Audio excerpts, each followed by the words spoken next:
Maiinit na balita ngayong tanghali.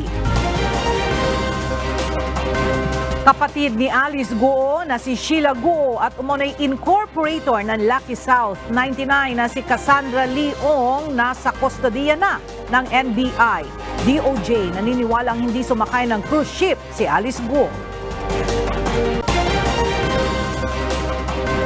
Bureau of Immigration sinabing nasa Indonesia pa rin si Alice Guo. Dating presidential spokesperson, Attorney Harry Roque, ipinasight in contempt ng House Quadruple Committee dahil sa umunoy pagsisinungaling. Department of Foreign Affairs pinaiiwas muna ang mga Pinoy seafarer na maglayag sa Red Sea. Mga pasaherong bibiyahe ngayong long weekend, dagsana sa PITX. Mabigat na trapiko asahan na sa NLEX. At rollback sa presyo ng langis, inaasahang ipatutupad sa susunod na linggo. Magandang tanghali mga kasangbahay. Ngayon po ay araw ng Biyernes, August 23, 2024. At una sa mga balita ngayong tanghali. Inilagay na sa kustodiya ng National Bureau of Investigation o NBI ang kapatid ni dismissed Bamban-Tarlac Mayor Alice Guo na si Sheila Guo at si Cassandra Leong na kasama nitong nahuli sa Indonesia. Tiniyak naman ng Department of Justice na dadalhin nila ito sa Senado o Kamara kapag pinasabi na. Narito ang report ni Dante Amento.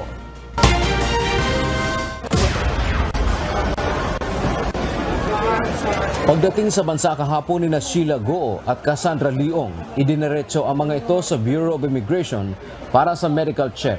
Pagkatapos ay inilipat na ito sa kustodiya ng National Bureau of Investigation o NBI. Si Sheila Guo ay kapatid ni dismissed Bamban Mayor Alice Guo, samantalang si Cassandra Leong ay negosyante at kinatawan ng Lucky South 99 Pogo. Ayon kay Justice Secretary Crispin Remulla, dadaan ang dalawa sa debriefing. Aalamin ng otoridad ang mga pangyayari, bakit sila nagpunta ng ibang bansa. We have to process them first. Saka na muna yung legislative investigation. We have to process everybody in accordance with the law. Dapat dyan yung rights inaano natin. We have to respect the rights of people. Ayaw natin mag-violate the rights. And we cannot make a spectacle of everything that they do. Sa isang bukod na panayam kay DOJ spokesperson Assistant Secretary Miko Clavano kagabi, tiniyak nito na dadalhin nila ang mga ito kapag ipinatawag ng Senado o Kamara. Kaugnay nito, ipinag-utos ng DOJ Chief sa Bureau of Immigration o BI na pag-aaralan ang isyu ng pag-alis ng mga ito sa bansa. Nais alamin ng DOJ kung papaano sila nakalabas ng Pilipinas nang hindi nalaman sa kabila ng Immigration Lookout Bulletin Order o ILBO, partikular kay Cassandra Leong. Dagdag pa ni Remulla, kaduda-duda ang kanilang passport na maaaring fraudulently acquired o illegal na nakuha. File the proper cases. Di ba? Tsaka, of course, we have to get to the bottom of it. Paano ba lumabas ng Pilipinas yan? Especially Alice Guo. We cannot lose sight of the objective of how the ILBO, yung lookout bulletin, was ignored completely. Dante Amento, UNTV, News and Rescue. Diyos ang aming sandigan, serbisyo publiko ang aming pinahahalagahan. Naniniwala si Department of Justice Secretary Crispin Remulla na hindi umalis ng bansa si dismissed Mayor Alice Guo sa pamamagitan ng cruise ship o barko. At para sa iba pang mga detalye, makibalita tayo kay Dante Amento live. Dante, ano yung paliwanag ng DOJ hinggil dito? Magandang tanghali aga, sinabi ni Justice Secretary Crispin Remulla hindi kasi season o panahon ng biyahe ng cruise ships o mga pampasahirong barko nang napabalitang ang umalis ng bansa si dismissed Mayor Alice Guo. Bunsod na rin ito ng malakas umanong alon sa dagat. Ito ang sagot ni Remulla nang tanungin hinggil sa impormasyon na maaari umanong sumakay ng cruise ship si Guo palabas ng Pilipinas. Lately kasi, there have been no cruise ships. It's not season for cruise ships now because the sea is very rough. Because these are very rough in this day and age. Ang mandato nga ng DOJ sa Bureau of Immigration ay pag-aralan ang mga nalabag na batas tulad sa Passport Act. Kaya mga tauhan ng BI ang pangunahin ngayong nag-iimbestiga katuwang ang National Bureau of Investigation o NBI hinggil sa isyu. Batay sa impormasyon aga na ibinigay ng Presidential Anti-Organized Crime Commission o PAOK mula sa Pilipinas ay una ngang nagtungo ang grupo ng dating alkalde sa Denpasar, Indonesia pagkatapos sa Kuala Lumpur, Malaysia. Ito nakuna ng larawan o ibinigay ng PAOK na galing umano sa kanilang source na handang magpapatotoo na yun nga si dating Mayor Alice Guo. Sumunod ay pumunta ito sa Singapore at bumalik naman sa Batam, Indonesia kung saan sa Indonesia nga ay nahuli itong kanyang kapatid na si Sheila Guo at yung businesswoman na si Cassandra Leong. Sa ngayon aga ay nandito tayo sa tanggapan ng Bureau of Immigration o National Bureau of Investigation dito sa Quezon City kung saan mamayang tanghali ay magsasagawa ng press conference ng NBI kasama ang Department of Justice. At ang nabanggit pa din sa atin ng DOJ, mamayang alas 2 ng hapon ay magkakaroon ng inquest proceedings dito kay Cassandra Leong na ngayon ay kabilang sa nandito sa kustodiya ng NBI. Yan man ang ating update mula dito sa Quezon City. Balik sa iyo, Aga. Maraming salamat, Dante Amento. Nasa Indonesia pa rin si dismissed Bamban Mayor Alice Guo. Sa isang panayam, sinabi ni Bureau of Immigration spokesperson Dana Sandoval na kumpirmadong nasa naturang bansa ito base na rin sa tracking ng kanilang counterpart doon. Wala rin umano itong pagtatangkang umalis o lumipat ng ibang bansa. Hinihintay rin nila ang kumpirmasyon ng Indonesian authorities kung naroon pa rin ang isa pang kapatid ng dating alkalde na si Wesley. Inaasahan na ang pagdalo ni Sheila Guo at Cassandra Leong sa susunod na pagdinigan ng Senado kaugnay sa mga issue kay Alice Guo. Ayon kay Senador Risa Ontiveros, pananagutin din ang dalawang personalidad kaugnay ng pag-iwas sa Senado. Ang detalye sa ulat ni Asher Cadapan Jr. Wala pang tiyak na araw kung kailan dadalhin sa detention facility ng Senado ang kapatid ni dismissed Bamban Tarlac Mayor Alice Guo na si Sheila Guo. Ito ay matapos mahuli ng Indonesian authorities at mapauwi sa Pilipinas si Sheila kasama si Cassandra Leong na sangkot naman sa illegal na operasyon ng Lucky South 99 sa Porac, Pampanga. Ayon kay Senate President Francis Jesus Cordero, bibigyan daan muna nila ang ilang legal na proseso ng Bureau of Immigration o BI at National Bureau of Investigation o NBI laban sa dalawang personalidad. Nagpahayag naman ng pasasalamat si Senador Risa Ontiveros sa Indonesian authorities sa pagkakadakip ni Guo at Ong. Umaasa ang mababatas na masasagot na ang ilang katanungan sa mga isyong kinasasangkutan ni Alice Guo sa susunod na pagdinig ng Senado. Mahigpit na binantayan si Cassandra Leong dahil siya ang makakapagbigay linaw at makapagtuturo na mga dapat managot sa mga totoong nasa likod ng pogo na Lucky South 99 sa Porac, Pampanga. Ano nga ba ang kinalaman niya kina Alice Guo, Harry Roque at iba pa? Sino ang nagpupuslit sa kanya at sa kapatid ni Alice Guo para makalabas sa bansa? At bakit butas-butas ang sistema natin sa immigration? Inaasahan ding dadalo sa Senate hearing si Cassandra Leong sa pamamagitan ng pakikipag-ugnayan sa House of Representatives Sergeant-at-Arms. Sa detention facility ng mababang kapulungan kasi ng Kongreso, inaasang ididetine si Ong alinsunod sa warrant of arrest na inilabas ng House of Representatives. Ngunit sinabi ni Senador Ontiveros na pananagutin nila si Guo at Ong dahil sa hindi nila pagharap sa Senado. Inaasahan ko rin ang pagdalo ni Cassandra Leong at Sheila Guo sa ating hearing sa Martes. Mananagot sila sa pag-iwas nila sa Senado. Nakatakdang isagawa ang susunod na pagdinig sa Senado kaugnay sa isyong sangkot si Alice Guo sa Martes, August 27. Asher Cadapan Jr., UNTV News and Rescue. Diyos ang aming sandigan, serbisyo publiko ang aming pinahalagahan. Sa pagdinig ng House Quad Committee kahapon, nadawit ang pangalan ni dating Pangulong Rodrigo Duterte sa umunay order na pagpatay sa 3 Chinese drug lords sa Davao Prison and Penal Farm noong August 13, 2016. Bunsod nito, iimbitahan na sa susunod na hearing ang dating Pangulo na nagpatupad ng anti-drug war. Narito ang report ni Rosalie Coz. Habang naglalakad kami papuntang investigation section, tumunog ang cellphone ni Superintendent Padilla. Nakita ko sa napilindot ni Superintendent Padilla ang kanyang cellphone. Nadinig ko na sinabi nung tumawag kay Superintendent Padilla, "Congrats Superintendent Padilla, job well done." Pero grabe yung ginawang dinuguan. Alam ko na ang kausap ni Superintendent Padilla ay si Presidente Duterte dahil pamilyar ko ang boses niya. Isa si Leopoldo Untalantan o Tata sa 2 persons deprived of liberty o PDLs na humarap sa ikalawang pagdinig ng House Quadruple Committee o Quadcom. Binubuo ng Dangerous Drugs, Public Accounts, Human Rights at Public Safety and Order panels ang House Quadcom na nag-iimbestiga kung may ugnayan ba ang illegal na Philippine Offshore Gaming Operations o POGOs, illegal drug trade at extrajudicial killings o EJKs sa kasagsagan ng anti-drug war ng Duterte administration. Kasama nitan si Fernando Magdadaro, isa ring PDL, at kasabwat sa pagpatay sa 3 Chinese nationals na nakadetine rin sa Davao Prison and Penal Farm dahil sa illegal drug trade noong August 13, 2016. Sa testimonya nitan, idinawit nito si dating Pangulong Rodrigo Duterte at iba pang opisyal sa ilalim ng dating administrasyon.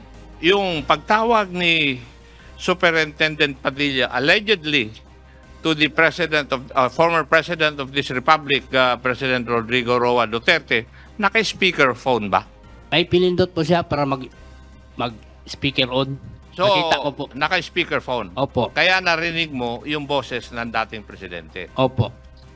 Binayaran umano sila ng tig 1 milyong piso para patayin ang 3 Chinese, pero kulang pa ng 1 milyong piso ang ibinigay sa kanila. Hindi rin nila tinupad ang pangakong sila ay palalayain sa kulungan dahilan upang lumapit sila sa House Quadcom at ihayag ang kanilang mga nalalaman. Ibinigay ko itong salaysay na ito dahil sa galit ko sa kanila. Ginawa naman naming ang pinatrabaho nila pero hindi naman tinupad ang kalayaan na pinangako. Inilagay ng komite sa House premises ang 2 PDLs sa pahintulot na rin ng Bureau of Corrections upang agad silang makaharap sakaling kailanganin ng kanilang mga partisipasyon sa mga susunod pang pagdinig ng Quadcom. Samantala, inaprubahan din ng Quadcom ang mosyon para imbitahan sa susunod na pagdinig si dating Pangulong Duterte. Ito ay sa pagkakadawit ng kanyang pangalan sa umano'y order ng pagpatay sa 3 Chinese nationals. In this light of this very serious and sensitive development, may I move in the interest of fairness. May I move to invite the former president to hear his side on this matter. Bukod dito, humihingi rin ang komite sa Bureau of Corrections o Bucor ng listahan ng Chinese convicts na napatay sa kulungan mula July 2016 hanggang 2017. Ito ay upang tukuyin ang umano'y systemic killing sa anti-drug war ng dating administrasyon. I therefore move that we request the list from Bucor of those Chinese nationals charged for drug trafficking or whatever charges of drugs na namatay during the time of July 2016 up to the year 2017 para makita po natin ang pattern, ang systematic killings of Chinese drug lords. Gusto ko rin pong i-establish dito that the former administration seemingly and allegedly did not only use the policemen to kill, but even use prisoners to kill. Pinaiimbitahan na rin sa House Quadcom hearing ang iba pang personalidad na idinadawit sa umano'y order ng pagpatay sa 3 Chinese nationals. Samantala, ayon naman kay dating Chief Presidential Legal Counsel, Attorney Salvador Panelo, full swing na ang demolition job laban sa mga Duterte. Dagdag pa ng abogado, gumagamit ng mga convicted sa murder at drug trafficking cases ang mga kaaway ng dating Pangulo upang iugnay sa pagpatay sa 3 Chinese detainees. Anya, wala namang mawawala sa mga ito dahil nakabilanggo na ang mga ito habang buhay. Kung totoo nga anyang pinatay, ninatan at magdadaro ang 3 Chinese kapalit ng pera at pangakong kalayaan, madali rin anyang magsinungaling ang mga ito at idawit si dating Pangulong Duterte sa kanilang krimen sa pamamagitan ng pera at kalayaan mula naman sa mga taong gustong siraan ang mga Duterte. Rosa Licoz, UNTV News and Rescue. Diyos ang aming sandigan, serbisyo publiko ang aming pinahahalagahan. Ipinasight in contempt ng House Quadruple Committee si dating presidential spokesperson Harry Roque, isa sa mga humarap sa pagdinig ng 4 na House panels tungkol sa posibleng ugnayan ng operasyon ng illegal pogos, illegal drug trade at extrajudicial killings sa anti-drug war ng dating administrasyong Duterte. Pinatawa naman ng 1 araw na detensyon sa House premises si Roque. Ang detalye sa ulat ni Rosa Licoz. Pinagtibay ng House Quadruple Committee o Quadcom ang mosyon na isight in contempt si Attorney Harry Roque, dating presidential spokesperson ni dating Pangulong Rodrigo Duterte. Inihain ang mosyon ng Kabayan Party List Representative na si Ron Salo. Bunsod ito ng umano'y pagsisinungaling ni Attorney Roque sa dahilan ng hindi nito pagdalo sa kauna-unahang public hearing ng Quadcom noong August 16 na kalipas na Biyernes. Batay sa excuse letter na isinumite ni Attorney Harry Roque, hindi ito makakadalo sa pagdinig dahil may dinaluhang hearing sa korte.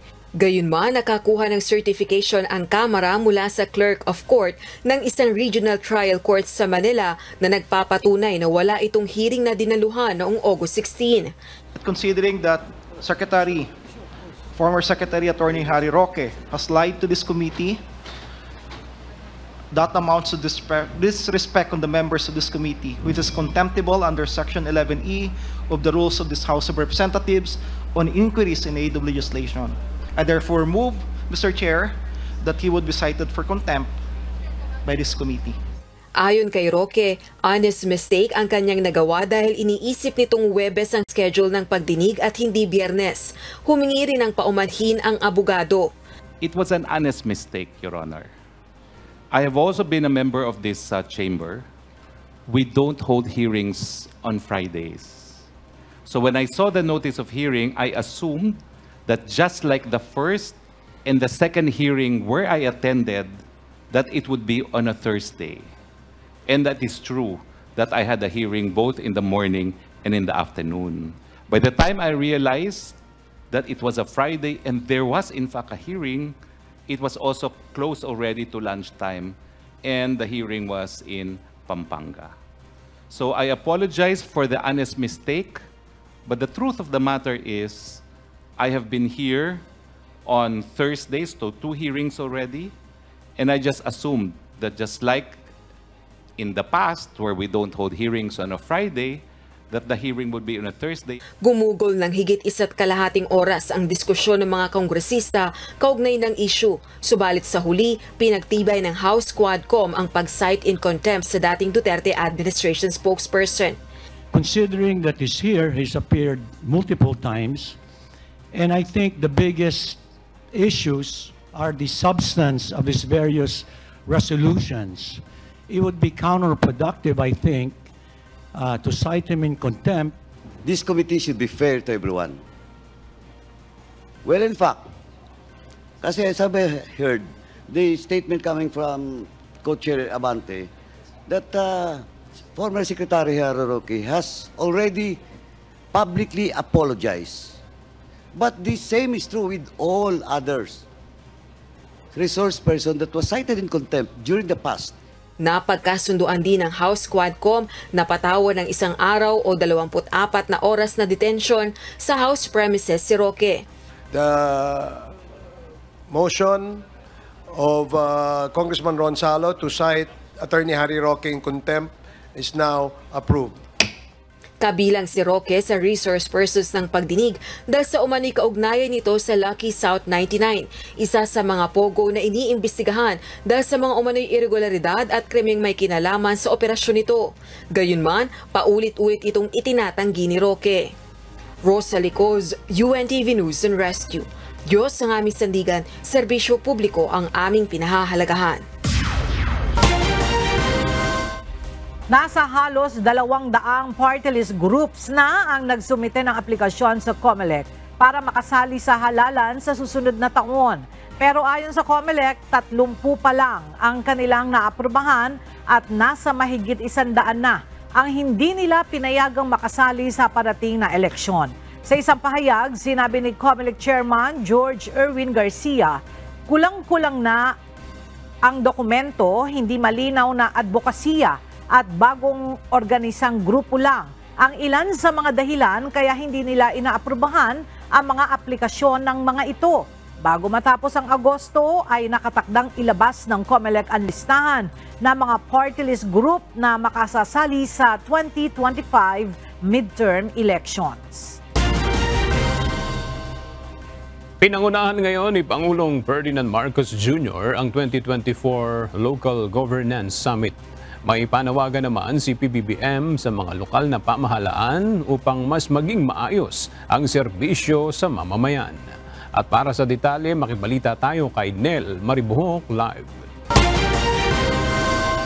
Nel, ano yung naging panawagan ng Pangulo sa mga LGU? Ferdinand Marcos Jr. ang mga lokal na opisyal na tuluyan ng i-digitalize sa mga ibinibigay na serbisyo sa kanilang mga constituent. Inihalimbawa ng Pangulo ang pagkuha ng mga permit na dapat mas pinadali at hindi na dapat pinipilahan o kailangang pambalikan sa munisipyo o city hall ang dokumento. Kaya naman sa pagtitipon ng mga lokal na opisyal sa Local Government Summit ngayong umaga, binigyan din ng Pangulo ang halaga ng digitalization. That demonstrates your solidarity with the administration's governance agenda, as reflected in this Assembly's theme that calls for our local governments to be smart, to be resilient, and to be driven. In this age of technological advancement, it has become imperative to utilize all the latest tools and strategies to explore and improve our daily operations. It applies to areas such as infrastructure, urban planning, even in the simple process of applying for a business permit. Ayon sa Pangulo, tungkulin ng nasa pamahalaan ay sulong ang ganitong smart solutions at estratehiya upang ito ay higit na mapakinabangan lalo na ng mamamayan. Dagdag ni PBBM, nagsasagawa ngayon ng mga caravan sa buong bansa upang i-adapt ang ELGU system bilang kanilang electronic business one-stop shop upang mas maging kumpinyente sa publiko ang pakikipagtransaksyon sa gobyerno. Yan muna ang ating update. Balik sa Iwaga. Maraming salamat, Nel Maribuho. Good news para sa mga motorista. Matapos ang nakaraang oil price hike, posibleng magpatupad ng bawas sa presyo ang mga kumpanya ng langis sa susunod na linggo. Sa inisyal na pagtaya ng mga oil company, maaaring bumaba sa 2 piso hanggang 2 pesos and 20 centavos ang presyo ng kada litro ng diesel. Habang mahigit piso naman ang inaasahang magiging bawas sa presyo ng gasolina. At nasa halos 2 pisong rollback sa presyo ng kerosene. Sa Lunes, iaanunsyo ang final oil price adjustment na ipatutupad sa araw ng Martes, August 27. Inaasahang aabot sa 170,000 na mga pasahero ang dadagsa ngayong araw sa Parañaque Integrated Terminal Exchange para sa long weekend. Ayon sa PITX, karamihan sa mga ito ay hindi pa nakasabay sa biyahe kahapon dahil ngayong araw pa lamang ang opisyal na holiday. Mula sa Parañaque City, kumuha tayo ng update kay JP Nunez live. JP, may mga fully booked na bang biyahe dyan sa PITX? Ella, ayon sa management ng PITX, sa ngayon wala pa namang mga fully booked na biyahe ng mga bus dito sa terminal at mabilis pang nakakasaka yung mga pasahero. Karamihan ng mga biyahe ngayon na pinakamarami yung mga pasahero ay yung mga papunta ng Batangas. Nandiyan kasi yung Batangas Port at papunta naman sa Marinduque yung ibang mga bumabiyahe na papunta dyan sa Batangas Port. Ngayong araw, inaasahang posible pang umabot ng nasa 170,000 ang magiging foot traffic dito sa Parañaque Integrated Terminal Exchange o PITX. Posibleng karamihan sa bilang na yan ay yung mga pasaherong may planong samantalahin ang bakasyon pero hindi na sila sumabay sa bulto ng mga pasahero kahapon. Sa datos ng PITX, kahapon umabot ng nasa 191,000 yung bilang ng mga pasahero na nagdatingan dito sa terminal. Ayon sa PITX, karamihang biyahe ngayon ay yung mga papunta ng Calabarzon at Northern Luzon. Dahil hindi naman regular itong long weekend, short-term vacations lang ang plano ng ilang mga pasahero. Dagdag ng PITX, hindi naman naabot sa pag-i-issue ng special permit dahil sapat pa ang bilang ng mga bus. Gayunman, posible nilang magkaroon ng delay dahil yung turnaround ng mga bus ay nade-delay din sa mga expressway na tumutukod ngayon ang traffic. Dito sa terminal, mas marami ang presensya ng mga pulis ngayon para doon sa pagpapanatili ng seguridad at upang tiyakin ang kaligtasan ng mga pasahero. Tumutulong din sila sa pag-a-assist ng mga pasahero sa paghahanap ng ticketing booth at yung gate na lalabasan para sa sasakyang bus. Ella, as of 11 a.m. kanina, nasa 51,000 yung mga pasahero na nagdadatingan dito sa PITX. At inaasahan na kapag natapos yung long weekend, ay babalik naman yung mga biyahero dito sa Metro Manila sa Lunes ng gabi o kaya naman sa Martes ng umaga. Yan muna ang ating latest live mula dito sa Parañaque City. Balik sa iyo, Ella. Maraming salamat, JP Nunez. Abiso muli sa mga motorista, suspindido ang pagpapatupad ng number coding scheme sa Metro Manila ngayong araw dahil sa holiday. Ayon sa Metropolitan Manila Development Authority, malayang makakabiyahe ngayong araw ang mga motorista. Gayon din sa araw ng Lunes, August 26 na idineklara ring regular holiday. Muling babalik ang implementasyon ng number coding sa araw ng Martes, August 27. Nagsimula na ang build-up ng mga sasakyan na biyaheng probinsya sa may North Luzon Expressway. Ayon sa management ng NLEX, pangunahin nilang tututukan ang May Kawayan, Marilao at Bukawe Toll Plaza kung saan tukod ang pila ng mga motorista. Mula sa Balintawak Toll Plaza, makibalita tayo kay Nestor Torres live. Nestor, kumusta ang traffic situation ngayon dyan sa NLEX? Ella, magandang tanghali. Sa monitoring na ginagawa ngayon ng North Luzon Expressway Management ay simula nga dito sa Balintawak Toll Plaza, maging sa Valenzuela area at Mindanao Avenue ay naranasan nga itong pagbagal ng usad ng mga sasakyan at maging sa lugar naman ng dito sa parte ng San Fernando, Pampanga Toll Plaza at maging sa lugar ng Tarlac Toll Plaza sa STX ay naranasan nga ang pag-build up ng mga sasakyan. Ayon kay NLEX Traffic Senior Manager Robin Ignacio, sa kanilang assessment, nagsimula ang bigat ng daloy ng trapiko alas 3 lang ng hapon kahapon, nagtuloy-tuloy na ito hanggang kaninang madaling araw. At ngayong nga, unti-unti na muling dumarami ang mga sasakyan dito sa NLEX. Ayon sa pamunuan ng NLEX, naiipon ang mga sasakyan palabas ng Balintawak at Valenzuela Connector. Mabilis po ang pasok dito sa Mindanao, Balintawak at saka galing Karuhatan, galing Connector po. Nagsasama-sama dito sa may Valenzuela area. So, starting sa Valenzuela area, meron na pong pagbagal ng daloy ng traffic. So, nakaka-maintain pa naman po ng 40 to 50 kph. Tuloy-tuloy po yan, sir, hanggang bago sumapit ng San Fernando. Pagkalampas naman ng San Fernando, bandang ito yung Mexico hanggang sa Tulo ay maluwag naman ang daloy ng traffic natin. Maging sa kabuuan ng STX, then pagsapit po doon sa Tarlac Toll Plaza, may pabukso-bukso na pagpila po doon, kaya ginawa po natin ay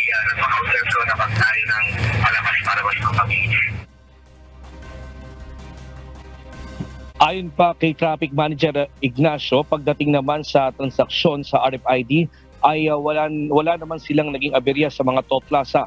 Kung may depektibo at walang load ng RFID ay ina-assistihan naman sila ng teller at toll personnel sa mga customer service center, partikular dito sa Balintawak. Sa isinagawang monitoring ng NLEX, wala pa namang naging major accident maliban sa rear-end collision ng ilang mga light vehicles. Sakali na mga magkaaberya ay maaaring tumawag sa NLEX hotline number na 1-35000. Sa mga nais namang malaman kung saan sila maaaring magpakabit ng RFID at mag-reload ng RFID, bisitahin lang ang www.easytrip.ph at makikita nila ang mga impormasyon kung paano sila makapag-aabela. At yan mo ting latest live mula dito sa Balintawak Toll Plaza. Balik sa iyo. Ella? Maraming salamat, Nestor Torres. Dalawang hinihinalang opisyal ng rebelding New People's Army ang nasawi matapos makasagupa ang tropa ng militar sa Negros Occidental kahapon. Ito na ang ikatlong engkwentro sa Visayas Region ngayong Agosto kung saan may nasawing mga miyembro ng komunistang grupo. Mula sa Camp Aguinaldo, makibalita tayo kay Ryan Lacanlale live. Ryan, ano na yung detalye nitong engkwentro ng tropa ng militar sa NPA sa Negros Occidental? Aga yung mga nasawi ay commanding officer nitong SDG at political instructor ay yung dalawa. Kinilala ng militar ang mga nasawing rebelde na sina Joan Lacio Encancion alias Mark at COVID na nagsisilbi umunong Vice Commander Officer ng Centro de Gravidad o SDG Platoon at Julina Martinez Sergio alias Chloe, ang political instructor naman ng SDG Platoon.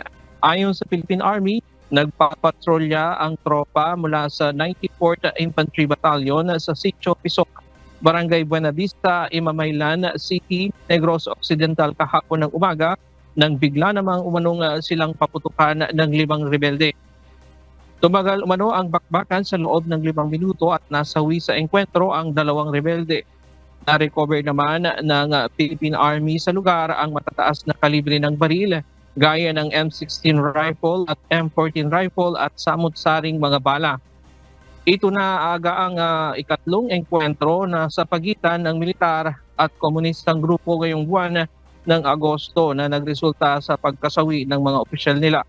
Matatandaan nitong mga nakaraang linggo ay nasawi rin na ang iba pang umano'y opisyal ng CCP-NPA na sina Vicente Hinojales, alias RG, Haji, Mandi at LJ, Maria Concepcion Araneta Bocala alias Inday at Concha, at Vivian Torato alias Moray at Minerva. Ang tatlo ay sinasabing matataas na opisyal ng CCP-NPA, partikular na sa grupong Komiting Rehiyong Panay o KR Panay. Si Concha naman ay sinasabi ring National Democratic Front consultant. Samantala, tiniyak naman ng Armed Forces of the Philippines na magpapatuloy ang kanilang operasyon upang tuluyan ng malansag ang natitira pang puwersa ng rebeldeng komunista. Yan muna ang latest mula dito sa Quezon City. Balik sa iyo, Aga. Maraming salamat, Ryan Lacanlale. Nasa ligtas ng kalagayan ang 23 Pinoy seafarer na crew ng oil tanker na inatake ng mga rebeldeng Houthi sa Red Sea noong Miyerkules ng tanghali. Nagbabalik si Ryan Lacanlale. Matagumpay ang isinagawang operasyon ng French Navy sa mga crew ng crude oil tanker MT Sunion. Ito ang kinumpirma ni Philippine Ambassador to Bahrain Ann Alando On Luis sa Department of Migrant Worker. Pasado alas 2 ng hapon ng Huwebes nang isinagawa ang rescue operation, agad dinala sa pinakamalapit na seaport ang mga crew ng barko. Karamihan sa mga ito ay pawang mga Pilipino. Miyerkules ng tanghali, oras sa Pilipinas, nang atakihin ng misal ng mga Houthi rebel ang barko.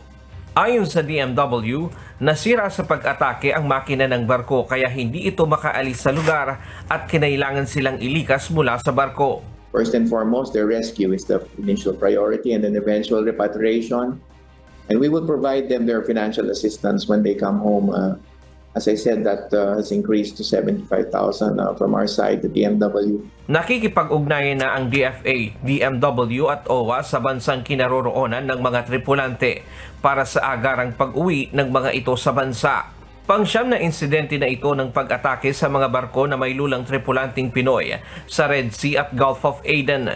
We know for sure, as I mentioned, that there are at least 9 cases, grave cases in terms of grave attacks, no, na talagang adversely affected our seafarers. So sabi ko nga, yun yung mga isa-subject natin to regulation, which is hindi mo natin papayagan yung mga naatake na ng malubha ng magsakay ng Pilipino. So, doon pa rin naman sa rota na yun. They're still allowed to hire Filipinos naman, basta hindi lang yung dadaan sa Red Sea and Gulf of Aden yung barko nila. Samantala, wala pang tiyak na petsa kung kailan makakauwi ang overseas Filipino workers sa Lebanon na nag-avail ng repatriation program ng pamahalaan. Ayon sa DMW, nasa 45 Pilipino na ang nagsabing gustong umuwi sa Pilipinas dahil sa umiigting na tensyon doon. Tiwala ang ahensya na agad na maipoproseso ang kanilang pag-uwi. We're still trying to get word from the embassy, from our labor attaché kung kailan na process. Kasi nakadepende yan sa Lebanese immigration authorities. Tried and tested na naman yung proseso ng pagpapauwi, di ba? 256 have come home, and as I said, last weekend may 15 nakauwi. Ryan Lacanlale, UNTV News and Rescue. Diyos ang aming sandigan, serbisyo publiko ang aming pinahahalagahan. Pinaiiwas muna ngayon ng Department of Foreign Affairs ang mga Filipino seafarer na maglalayag sa Red Sea. Bunsod ito ng patuloy na banta at lumalalang tensyon sa karagatan. Para sa detalye, may report si Asher Cadapan Jr. live.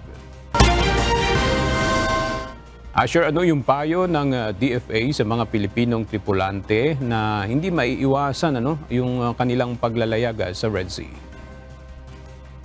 Agad dapat gamitin ang karapatang huwag lumayag o ang right to refuse sailing sa Red Sea. Ito ang abiso ng Department of Foreign Affairs o DFA sa lahat ng Filipino seafarers, lalong-lalo na ang mga tripulante ng barko.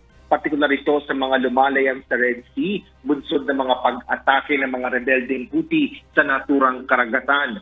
Ito ay matapos nga ang isa na namang pag-atake sa isang crude oil tanker na lumalayag sa Red Sea malapit sa Yemen noong August 21 Philippine time. Sakay ng naturang barko ang 23 Pilipino at iba pang banyagang tripulante. Sa opisyal na pahayag ng DFA ngayong araw, sinabi nito na nananatiling mapanganib sa mga barko ang lumayag sa Red Sea na lalo pang lumalala dahil sa away sa karagatan. Nagdudulot nila ito ng panganib sa lahat ng Pilipinong tripulante na nagtatrabaho sa lugar na ito. Payo ng DFA, kung hindi naman sa matinding pangangailangan ay iwasan ng lahat ng Pilipino ang rehiyong ito. Yan muna ang latest. Balik sa iyo, Aga. Maraming salamat, Asher Cadapan Jr. Kinumpirma ng Philippine Space Agency o PhilSA ang pagpapalipad ng Long March 7A rocket mula sa Wenchang spacecraft launch site sa Wenchang, Hainan sa China kagabi, August 22. Inaasahang babagsak ang ilang debris ng rocket launch habang pumapasok sa kalawakan sa mga itinalagang drop zones na nasa humigit kumulang 38 nautical miles mula sa Burgos, Ilocos Norte at 66 nautical miles mula sa Santa Ana, Cagayan. Bagamat hindi inaasahang babagsak sa kadupaan o sa residential area, ay maaari pa rin itong magdulot ng panganib sa mga barko, eroplano, bangkang pangisda at iba pang sasakyang pandagat na maaaring dumaan sa drop zone. May posibilidad din na magpalutang-lutang at mapadpad sa mga kalapit na baybayin ang mga debris. Kaya muling nagpapaalala ang PhilSA sa publiko na ipagbigay alam agad sa mga lokal na otoridad kung makakakita ng pinaghihinalaang debris. Pinag-iingat din ang publiko na huwag kunin o lapitan ang mga ito dahil maaaring naglalaman ito ng mga nakalalasong kemikal tulad ng rocket fuel. Pinag-aaralan na ng Department of Agriculture ang pagdaragdag ng distributor ng African Swine Fever Vaccine para maprotektahan hindi lamang ang mga patabaing baboy, kundi pati na ang mga inahing baboy. Ayon kay Agriculture Assistant Secretary for Swine and Poultry, Dr. Constante Palabrica, 4 na bansa na ang nakausap ng Bureau of Animal Industry at Food and Drugs Administration para sa isasagawang vaccination trial sa bansa. Ito ay ang USA, South Korea, Vietnam at Thailand. Dadaan din ito sa tamang proseso gaya ng mga bakuna na galing Vietnam. Magsasagawa rin ng experimentation ang mga nasabing bansa upang mabigyan ng FDA at DA ng Modified Release Permit. Plano ng ahensya na magdagdag ng pondo at personnel sa BAI upang mapabilis ang trial ng bakuna. Pinag-aaralan na din ng DA na isubsidize ang bakuna para sa mga maliliit na hog raiser.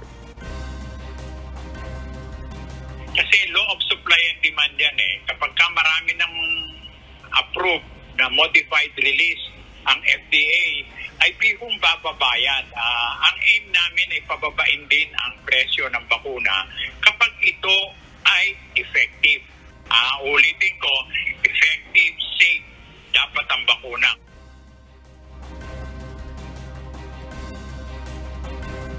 Sa ngayon ay patuloy pa rin ang pagsasagawa ng clustering sa Batangas para sa vaccination rollout sa susunod na buwan.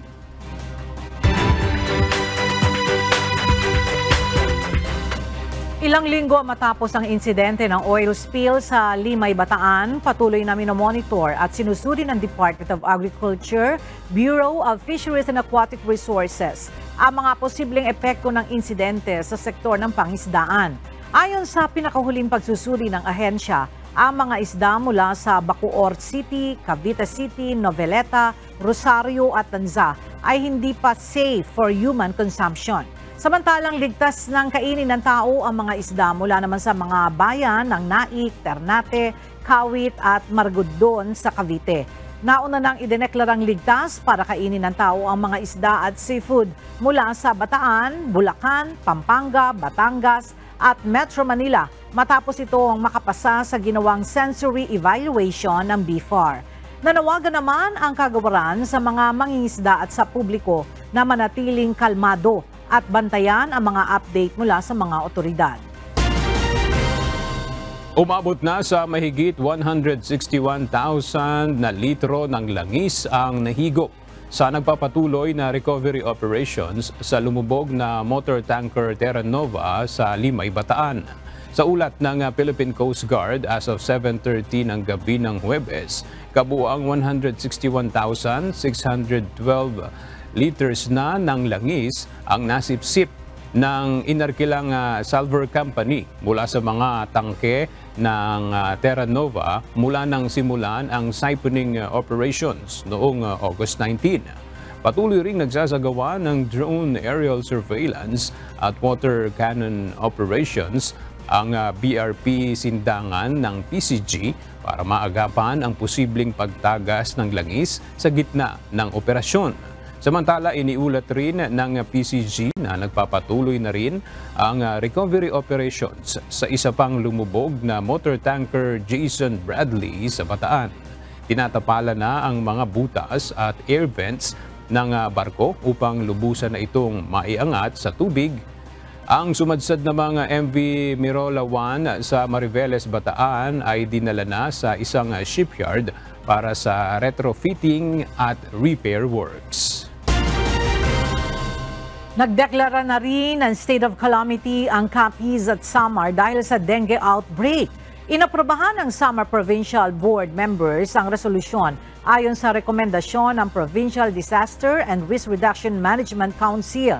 Base sa tala, umabot na sa 2013 ang dengue cases sa 24 na bayan at 2 lungsod sa lalawigan nitong Agosto.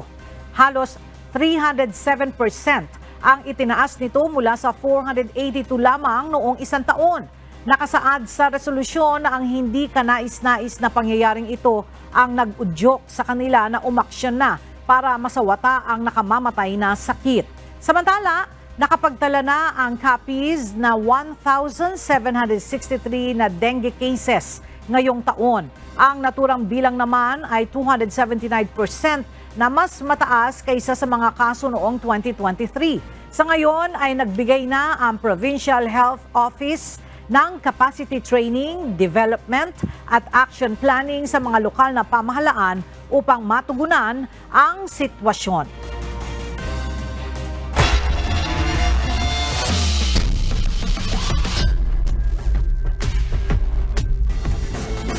Naitala ng GSIS Furies ang kanilang ika-4 na sunod na panalo matapos magwagi kontra sa Judiciary Magis. Habang umakyat naman ng 2 pwesto sa standings ang Ombudsman Graftbusters dahil sa kanilang panalo laban sa DOJ Beacons Executives. Para sa detalye, narito ang report ni Bernard Dadis.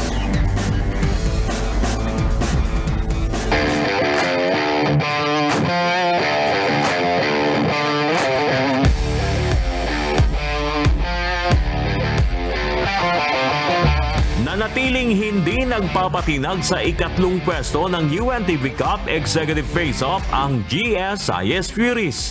Itinumba ng GSIS ang Judiciary Magis sa kanilang mainit na bakbakan na nagtapos sa score na 76-58.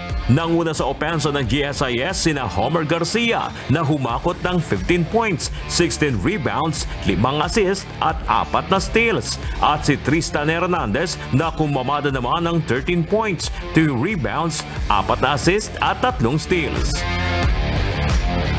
Unang nagpapasalamat kami sa panalong binigay din sa amin.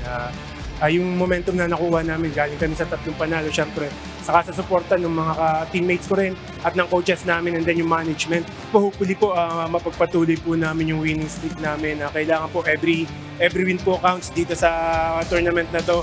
Kailangan po namin makuha yung top 2 sana, makuha namin. Kasi advantage na maka-twice to beat po kami. Thank you sa effort ng mga coaches namin kasi last game is scout nila kung paano maglaro si Judiciary. So, in-apply lang namin kung ano yung mga tinuro nila para mapaghandaan namin si Judiciary. Dahil sa panalo, may 4-1 win-loss record na ang GSIS. Kinakailangan pang maipanalo ng Furies ang 3 sa huling 4 nilang laban para lumaki ang chance sa ticket sa next round kung saan ang top 4 ang matitira. Habang ang Judiciary naman ay nabaon sa ika-8 pwesto na may 1 panalo at 3 talo.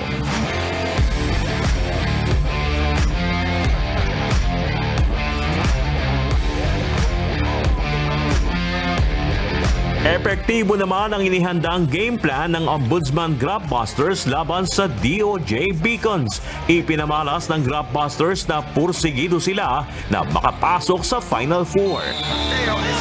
First quarter pa lamang, dinaan na sa mabilis na opensa ng Ombudsman ang DOJ, with Attorney Ian Mateo scoring half of the 16 points for Graftbusters kontra sa 8 points lamang ng Beacons. Second frame, nagkumahog sa paghahabol ng DOJ sa pangunguna ni Attorney Chester Natividad at Attorney Nonilon Tagalikod, scoring 6 points each para agawin ang abante, 27-28. Third kanto, kumayod ng 25 points ang Ombudsman at nalimitahan lamang sa 11 puntos ang DOJ sa quarter na ito. Kaya naman lumobos sa 13 points ang abante ng Ombudsman, 52-39. Last quarter, sinika pa na makahabol ng DOJ pero hindi na sila pinayagang makadikit pa ng Ombudsman at nagtapos ang ball game sa final score na 70-62. Best player of the game sina Attorney Ian Mateo na kumamada ng 15 points, 7 boards, 5 dimes at 4 steals.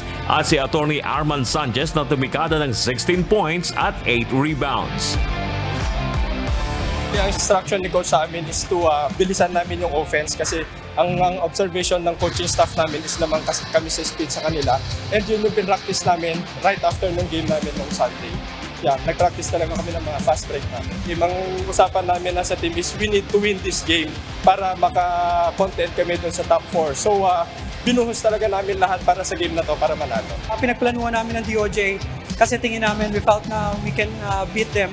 And meron kaming chance kung sakaling mamanalo pa kami throughout. So ginawa lang namin, nagplano lang kami, and then tinignan lang namin yung advantage namin, which is yung running transition game namin. So nag-ano lang kami doon, nag-concentrate lang kami doon.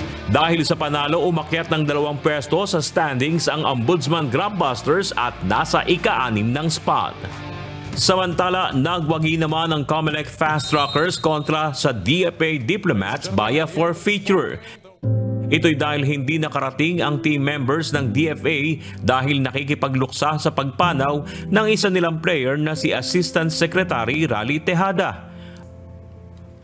Ang buong UNTV ay nagpapaabot po ng pakikiramay sa mga kamag-anak, kaibigan at nagmamahal kay Asik Rally Tejada.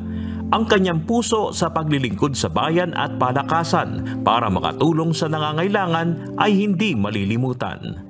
Per Daddy's UNTV News and Rescue, Diyos ang aming sandigan, serbisyo publiko ang aming pinahalagahan.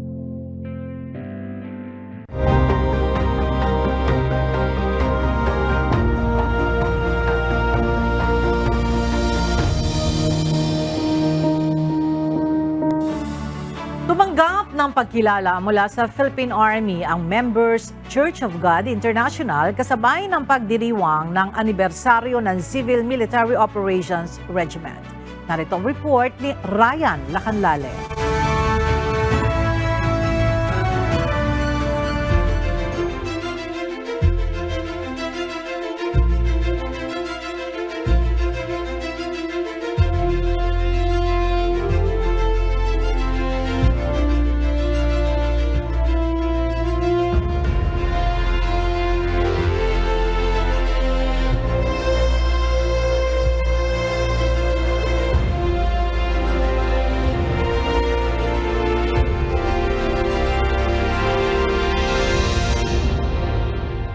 What if you have the popular support? What if you have the support of the public in doing these wars?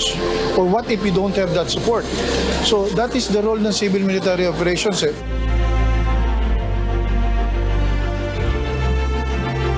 Pangunahing misyon ng Armed Forces of the Philippines ay ang ipagtanggol ang bansa at protektahan ang mga mamamayan.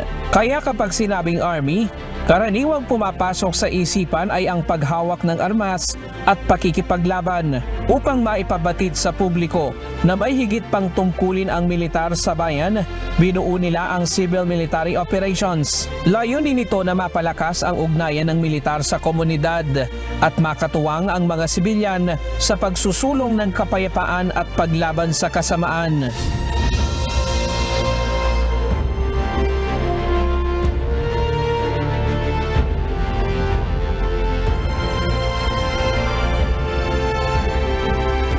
If there's no civil military operations, therefore, sino makikipag-usap sa tao? Sino makikipag-usap sa mga stakeholders, sa mga partners natin?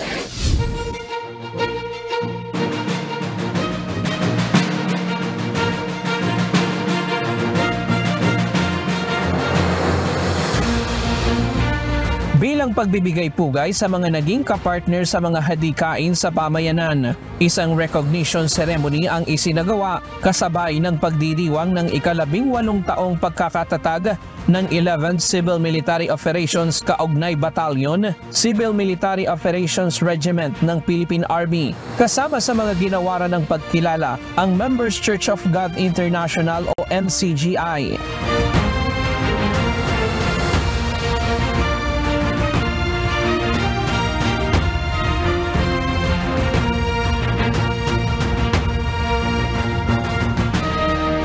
Of course, una po sa lahat, lagi naman natin ang inuuna ay ang magpasalamat tayo dapat sa Panginoong Diyos. Ano mang bagay na dumarating, ipinagkakaloob, alaman naman natin na ito po ay mangyayari lamang kung kalooban ng Panginoon.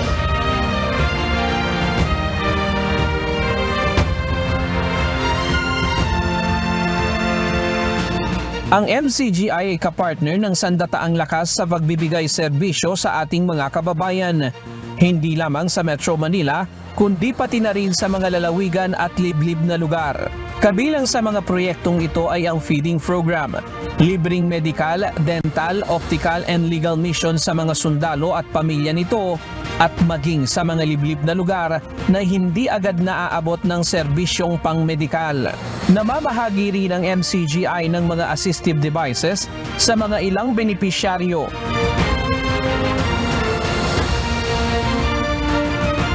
Yan tinuturo sa atin ni Kuya Daniel na bawat pagkakataong kaloob at magagawa rin lang naman natin, hindi natin ito dapat mapalagpas. Kaya po, itong ganitong mga pagkilala ay mag-uudyok po sa atin at patuloy na nagbibigay ng inspirasyon para magnasa pa tayong makagawa ng mabuti dahil nakikita naman natin talaga na hindi naman kayang tugunan ng iisang ahensya lamang ng gobyerno ang pangangailangan ng ating pamayanan. Nagpapasalamat naman ang Philippine Army sa suporta ng MCGI at umaasang mas titibay pa ang pagkakapit-bisig para sa kapakanan ng taong bayan.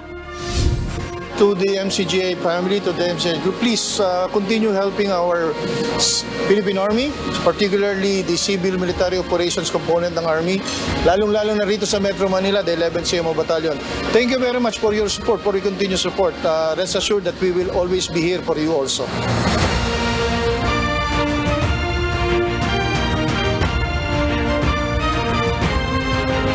Ryan Lacanlale, UNTV News and Rescue. Diyos ang aming sandigan, serbisyo publiko ang aming pinahahalagahan.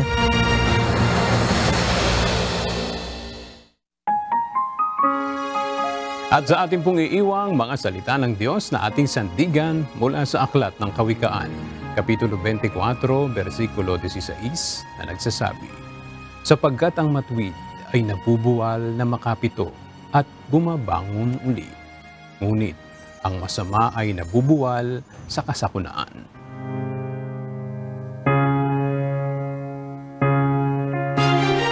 At yan ang mga balitang aming tinutukan at inaksyonan. Dahil sa aming pagbabalita, una ang pagkalinga sa kapwa. UNTV CE News, may balita saan mang panig na ang daigdig. At dito sa UNTV, Diyos ang aming sandigan, serbisyo publiko ang aming pinahahalagahan. Magandang tanghali at Happy Weekend!